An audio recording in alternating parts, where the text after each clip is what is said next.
Alright, YouTubers, check this out. I just got this in a couple days ago. It's my 454 big block.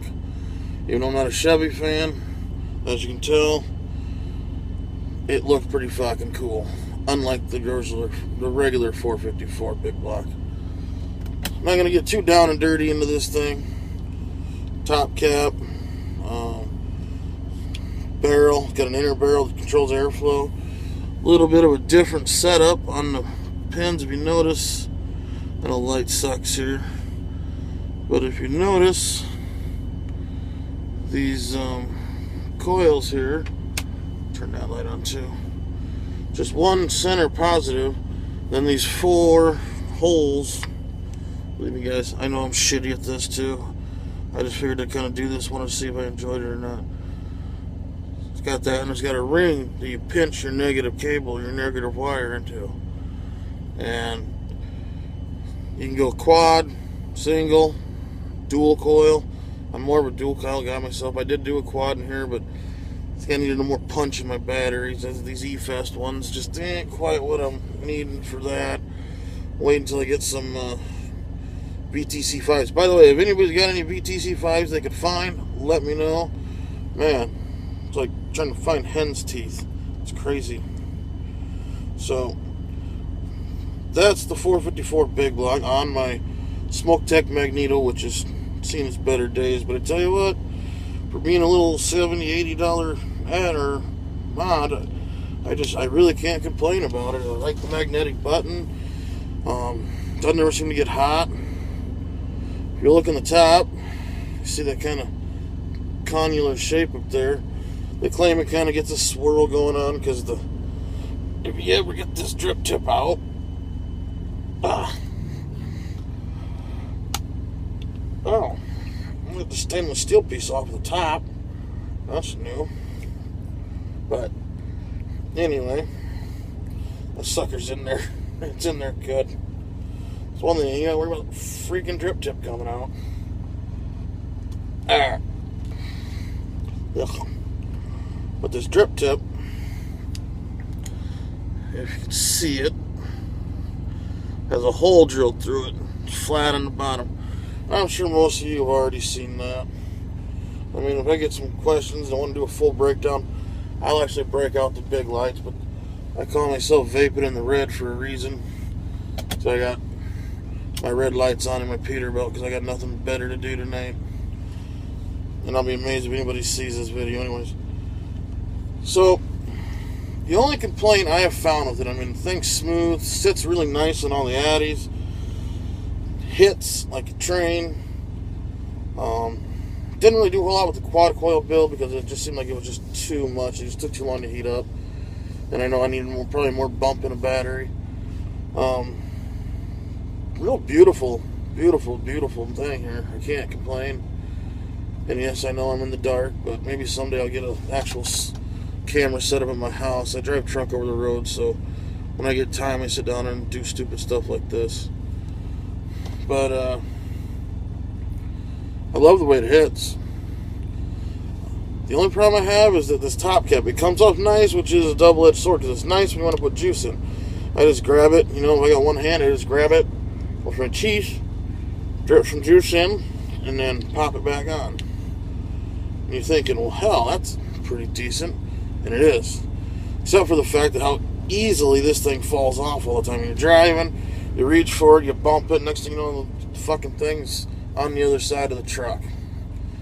The only downside I've found as far as tightness and the O-rings and shit, and the copper pin, can't go wrong, dude. This is probably one of the first real, authentic atomizers I spent money on. I was always kind of a clone guy, but decided, you know what, I'm going to see if there's actually a difference in what people are saying. And I got to say, I hate to be the guy that was sitting there going, no, Walmart was just fine for me, but yeah, when I stepped up to JCPenney or something, things definitely got better. But I can't argue with that. I don't know what they do, if it's the materials or the innovation, but I'm loving this thing. And also, doing a couple quick juice reviews. I've got, I know you're not able to see that.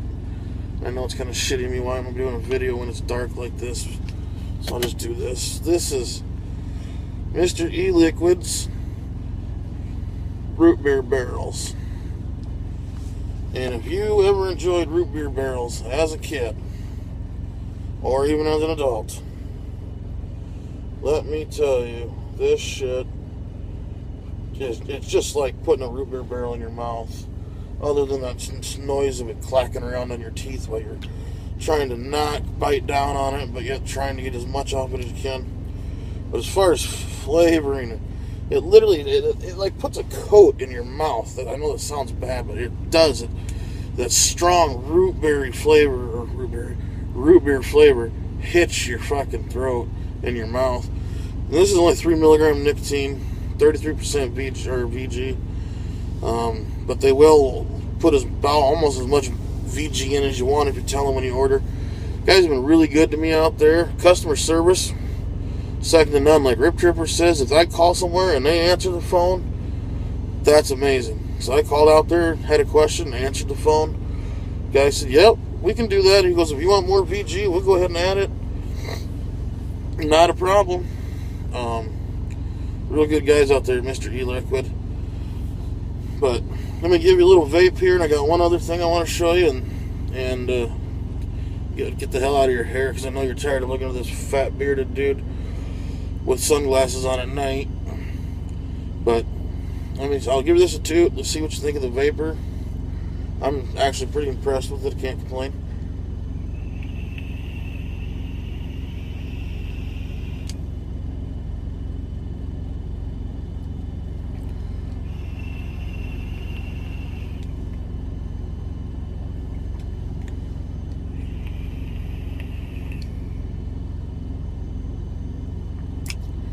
Real good flavor. Nice throat hit on it too. For being 3 milligram, definitely a throat hit. Gotta kind of clear this out a little bit while I wait for to put some other stuff in. Another thing I've noticed, and I don't know, maybe I'm overfilling it, probably. Yeah, there goes the tip. Is it seems to leak a lot. The air holes are kind of down there. And if you're not paying attention, it will leak, but I guess that's kind of just the name of the game with these drippers, for the most part. Excuse me, folks.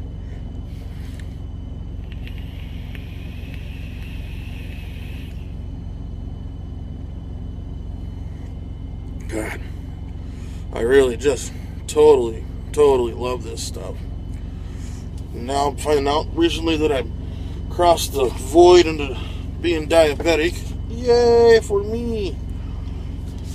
This kind of helps curb the sweet tooth too. Getting something, nice sweet stuff that at least kind of tricks my fat fucking ass into thinking I'm getting something sweet.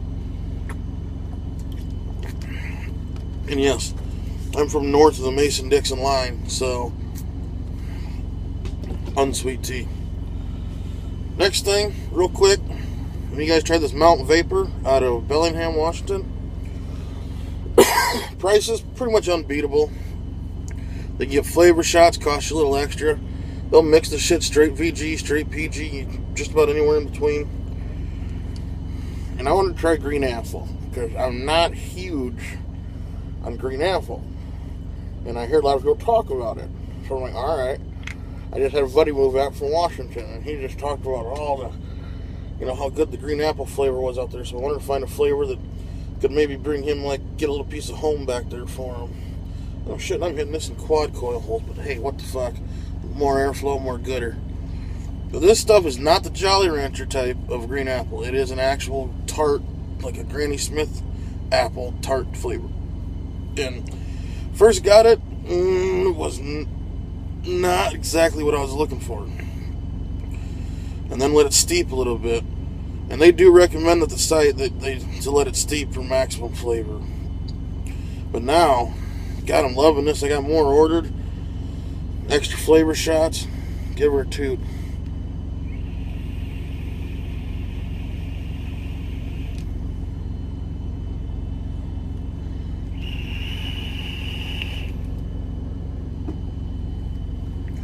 Trying to look cool with these different camera angles. Really make it look like I'm vaping like a fiend.